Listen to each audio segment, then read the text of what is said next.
Hi, this is Dr. Jenny Mitchell, and I want to show you how to create a histogram in Excel.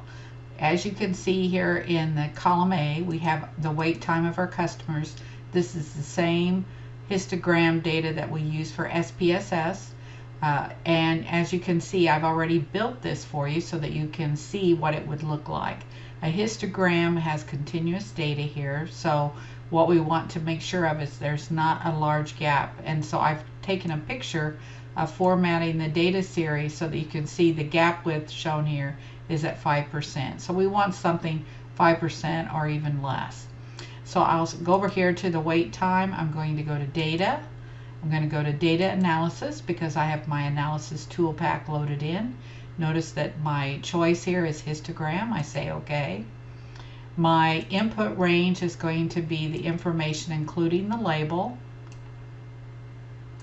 My bin range is something that I added. I decided that every 5 seconds more would probably be a good bin, so I'm including that, including the bin name.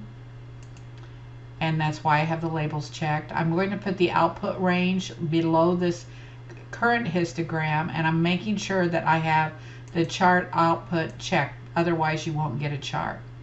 We say OK, and so we see our bin frequency here. We see this histogram, and you'll notice that the default one is not quite the same. I'm deleting this legend. We don't need that. But the other thing we need to do is to right click on our columns here. We want to format the data axis, and let me just, this is a picture here, so let me get rid of that. I'll make this a little bit smaller so you'll be able to see what we're doing. And stretch this out a wee bit.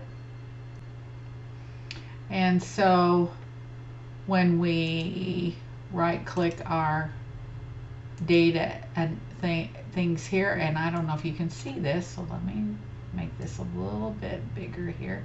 You'll see that the gap width for this histogram is at 150%. Now I can go ahead, I'm going to change this to like 4%,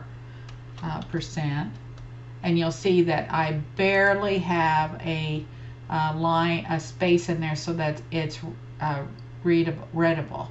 So you can see that with the histogram, the idea is not to have columns that have a gap, but essentially you're representing continuous data, so you want to show this. So here's the histogram in Excel. So thanks for listening.